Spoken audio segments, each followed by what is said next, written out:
창천에 비끼는 노을. 정치로부터 그 원하는 바를 얻지 못하면 민중은 일수 종교가 내세우는 축복과 구원을 믿고 기대게 된다.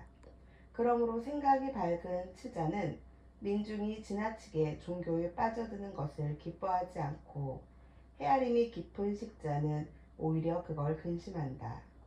어떤 가르침의 참됨과 거룩함은 종종 믿는 무리의 늘어남과 세속적인 가멸음의 쌓임에 반비례하기 때문이며, 그리하여 열의 아홉은 정치로 춥고 허기져 찾아간 민중의 몸과 마음을 더욱 헐벗고 굶주리게 만들 뿐이기 때문이다.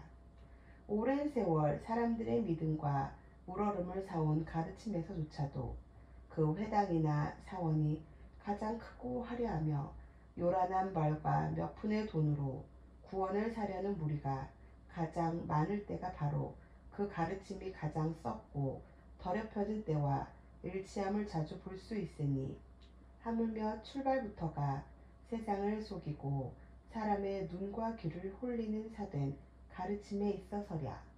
후한도 끝나가는 영제 때의 세상이 또한 그러하였다. 조종이 썩어 모든 관리가 벼슬하는 도둑놈, 즉 관비라 불릴 지경이 되니 의지할 곳 없는 백성들은 자연 요사스러운 가르침에 기울어져 가고 있었다. 그런 휘평 5년 9월 어느 날이었다. 바람소리 쓸쓸하고 역수는 차갑구나. 장사 한번 떠나며 다시 돌아옴을 바라지 않노라. 란 전국시대의 협객 형가의 노래로 유명한 역수가의 작은 초당이 하나 있었다.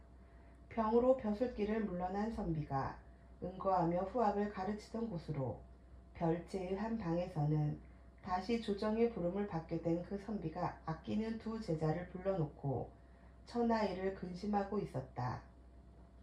지금 세상은 요사스러운 기운으로 뒤덮여 가고 있다.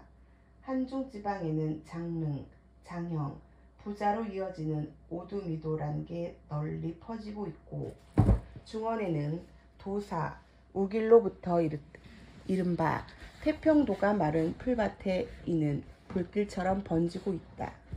특히 태평도는 몇 년 전 거룩당의 장각이란 자가 자칭 남아노소이란 늙은이로부터 태평경을 물려받은 뒤로부터 갑자기 세력이 늘어나 이제는 청주, 유주, 연주, 기주를 비롯해 멀리 서주, 양주, 예주, 형주에까지 미치고 있다 한다. 머지않아 반드시 천하의 큰 근심거리가 될 것이다. 그렇게 말하는 선비의 이름은 노식, 자는 자간으로 탁군, 탁현이 고향이었다. 어려서부터 당대의 석학인 마용이 문화에 들어 역시 뒷날의 대학자인 정연 등과 함께 배웠는데 일찍 고금을 두루 통했다는 평을 들었다. 그의 학풍은 정밀하면서도 장구에 얽매이는 법이 없었고, 한섬술을 마실 만큼 호방하였으나 시사는 그리 즐겨하지 않았다. 성정이 굳세고 저리를 숭상하였으며 젊을 때부터 뜻이 커서 작은 지방관청의 부름에는 응하지 않았다. 영제 건영연간의 박사로 처음 벼슬길에 나섰으나 오래자나 문무를 겸한 재주가 인정되어 국왕 태수를 제수받고 남쪽 오랑캐의 난을 평정했다.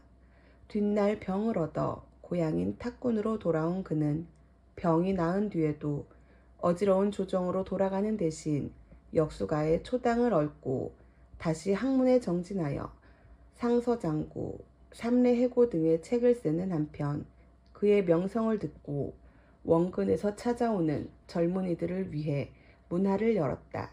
그러기를 몇 년, 다시 남쪽 오랑캐가 난을 일으키자 조정은 국왕태수 시절의 선정으로 그들 오랑캐의 신임과 존경을 받고 있는 그를 이번에는 여강태수로 불렀다. 따라서 할 수 없이 문화를 닫게 된 그는 여러 제자 가운데서도 특히 아끼던 그 두 사람을 불러 작벌 겸 뒷날을 위하여 당부 삼아 천하일을 말하고 있는 것이었다. 방산이 술산이 하는 자들이나 무당과 점쟁이 따위가 간사한 말과 교묘한 속임수로 어리석은 백성들을 홀려 재물을 빼앗고 부녀를 희롱하는 것은 전에도 있어 온 일입니다. 때가 오면 스스로 그 어리석음을 깨닫고 흩어져 생업으로 돌아가려니와 오히려 천하를 위해 근심해야 할 염통과 창자의 병은 조정에 있지나 않을는지요. 아랫자리에 단정히 앉아 노식의 말을 듣고 있던 두 제자 가운데서 하나가 조심스럽게 반문했다. 아직 소년티를 벗지 못한 다른 하나보다 대여섯은 더 많아 보이는 쪽이었다.